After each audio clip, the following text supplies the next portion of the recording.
Welcome to Cord Cutting Today for February 7th, 2020. This is the show where I break down some of the biggest stories happening in the world of cord cutting right now and give you my opinion on them. Now, this is my opinion. If you want to learn more about these stories, check out the show notes down below. I'll put a link to each story there so you can read about them for yourself and come up with your own opinions. I'd love to hear from you. If you're new here, hey, do me a favor, hit that subscribe button, hit that thumbs up. It really does help us because it lets YouTube know you enjoy what we do here. And hopefully we can help you break free from the high cost of cable TV and still watch the show you enjoy. Now, real quick, I am gone this weekend. As you see, I'm out and about again. I'll be back in the office on Monday. Hang in here with me as I take care of a few important things. All right, let's get into the news. Starting off with a quick update on how to watch some stuff. XFL, the Super Bowl just ended. Don't worry, football's not over this year. The XFL is back, and spring football is here starting this weekend. You can watch the XFL. Good news, cord cutters have many ways to watch it. It will be nationally broadcast on many major sports networks. Link in the show notes down below if you want a full guide on how to watch it. Been getting a lot of questions about that. Don't worry, you don't have to miss a single game. Link in the show notes on how to do that. All right. 5 years ago, Sling TV launched. It's kind of weird to think about. I was one of the early beta testers for Sling TV. I got access to it before it was publicly available, which was really cool. I really enjoyed it. It was quite, at the time, groundbreaking. The idea that I could cut cable, get ESPN, get the Disney Channel, and more, at the time, $20, no contract, was unbelievable. Unbelievable. But now they're celebrating the launch of Sling TV with a National Cut the Cord Day, which they're declaring as February 9th. And they're going to have celebrations starting between now and the 11th, including some special sales on Sling TV if you're looking for a deal to get some Sling TV. They're even launching, let me grab it. They're grabbing a cord cutting helpline. So they got Sling TV employees answering the phones to answer your questions about cord cutting, which is pretty cool. They're going to be offering that. I believe it's free. It's a 855 number if you want to check that out. If you have any questions, link in the show notes down below where you could check out their Cord Cutters Helpline. It's called the Cord Cutters Helpline. So check that out. Really cool feature. That hotline is there to help you break free from the high-cost cable TV. Now, real quick, let's just kind of jump back just for a moment and talk about Sling TV. Love it or hate it right now, it was groundbreaking when it happened. It was something that at the time most people thought wouldn't happen. Not only here's this major company launching a live TV service for cord cutters, you had Disney on board, you had ESPN on board, you quickly had others come on board like Fox with FS1 and more. That was unheard of. I'll be honest, when I cut the cord pre-Sling TV, pre all these live TV streaming services, you really did have to sacrifice something. There was a moment of, hey, I have to give up something in exchange to get something else. At the time, for me, it was ESPN. I had to give up ESPN. It was definitely tough. I did it after college football season. And my mindset was like, hey, I'm going to go to watch football at my local Buffalo Wild Wings or local bar if there happens to be a game I really want to see. Well, a few years after I cut the cord, here's Sling TV, and now I can get that at home. All the ESPN channels, including ESPNU, at the time was like $25. And now I compare that, I had Comcast for a while, and I wanted the ESPNU channel. They wanted $140 just so I could get the ESPNU channel. Now I could get that with Sling TV for $25. That's a pretty cool deal. And that was just for the TV side of it back then for Comcast. So really earth-shattering, groundbreaking there. PlayStation View came very fast after that. For a while, it was just PlayStation View and Sling TV. And then we saw others, DirecTV Now, Hulu, YouTube TV, and more kind of break on the scene following Sling TV through the hole that they created. It's kind of one of those things. Once the industry saw Sling TV was successful, I think they realized, hey, A, the competitors said we need to go do this, and B, the industry said we can actually have a service that reaches cord cutters without the contracts, without the hidden fees, and it not be a bad thing for us. So, Sling TV for all your love-hate relationship you may have with them, without them, we wouldn't be where we are in cord cutting. Cord cutting would not be what it is today without Sling TV. So check that out. Link in the show notes down below if you want to learn more about the Sling TV National Cut the Cord Day. I'm sure you'll see more posts about it. But check that out. Link in the show notes down below.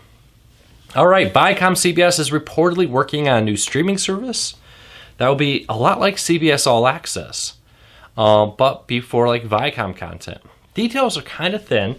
This was broken by CNBC.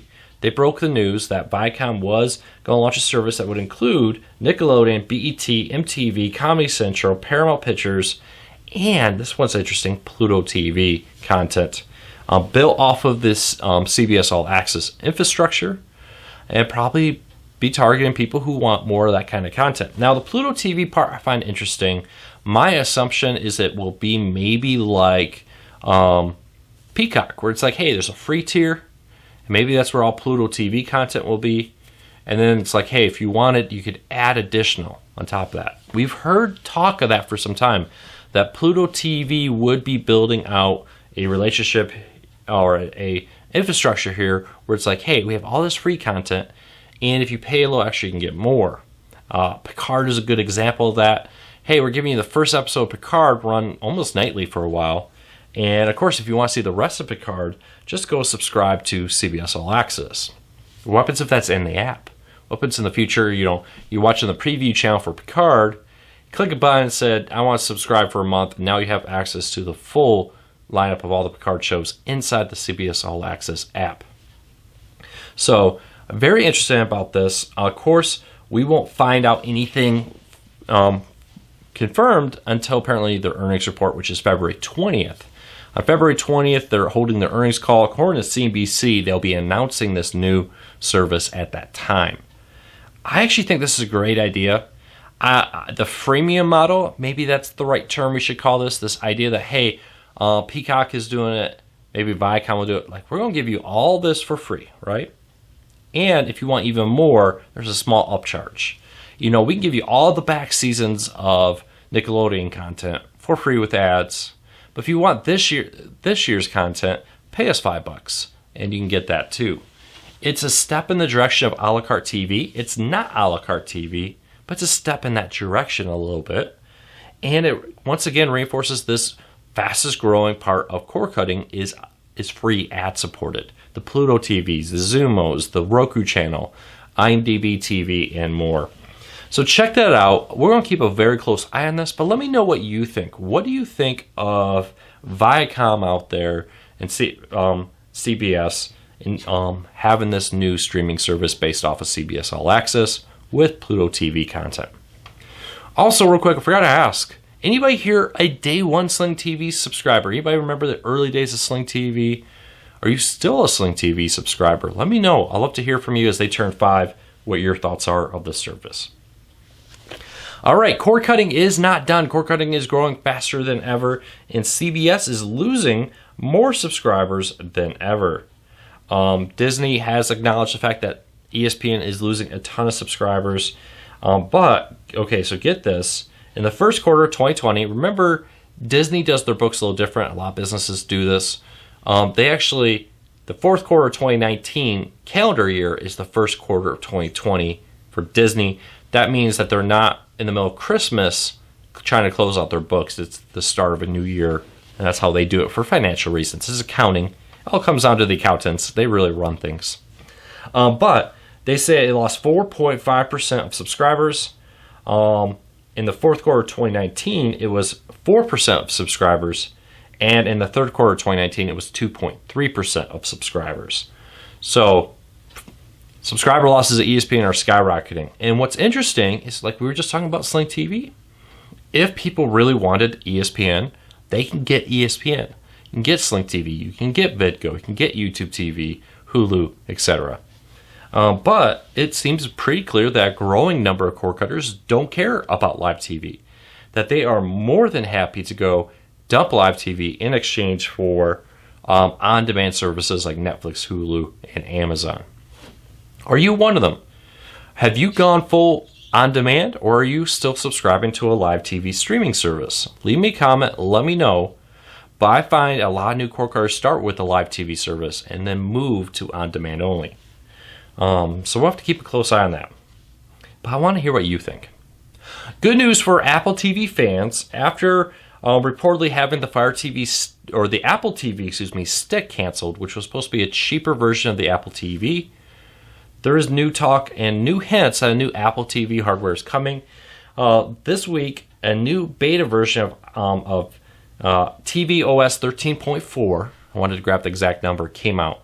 And of course, people with a lot more smarts than I have ripped the code apart, pulled it apart, read all the code, and found hidden inside the code a little mention of a new Apple TV 4K hardware on the way. Now, is this the cheaper, smaller Apple TV stick that was reported over a year ago now that was supposed to bring the cost of the Apple TV down to about $100 by being a little smaller, a little cheaper, ditch the hard drive, that kind of stuff? Or is this a brand new, slightly updated version of the Fire TV? Or I don't know why. I have not had my coffee yet. That is really killing me today. Apple TV 4K. Fire TV Stick 4K, Apple TV 4K. These companies need to stop naming their products alike. Apple TV Plus, Apple Channels, all that kind of stuff. Just stop doing that, guys. It makes my life much more complicated. All right. But the code name of this is the T1125, which is suggested to be a prototype number instead of a full-blown new software device. I would be surprised if we get this new device before fall. Apple typically releases this kind of technology in the fall, so we'll watch it closely, but keep an eye out. Would you pay for a new Apple TV? Has that ship sailed now that the Apple TV app is on Roku, Fire TV, many smart TVs, and more? Let me know. All right, last story up of the day real quick. Comcast may be in trouble. They announced that their Peacock service would be streaming the Daily Tonight Show and other similar shows early. Affiliates are not happy. So NBC affiliates are complaining to Comcast, hey, you're killing our business by putting content available online before you're putting it available to us, the affiliate TV stations. This is definitely probably going to be the start of an ongoing fight, not just with Comcast, but with all these services. I'm sure ABC's independently owned stations are not happy with Disney Plus, kind of stealing some of the light from them. Maybe even some shows that may have ended up on ABC are now going to Disney Plus. That could definitely struggle with them. So I'll be very interested to see how this plays out. We're going to be watching it, but look for this fight between affiliate stations and the parent companies who want money from streaming to become bigger in the months and years to come as cord cutting grows. All right, that's it for today. I hope you all have a fantastic Friday. I'll be back tomorrow, and then I'll be back in the office on Monday. Hope you all take care. Be safe. Stay warm. I know it's really cold out there. Please be safe. I'll see you tomorrow.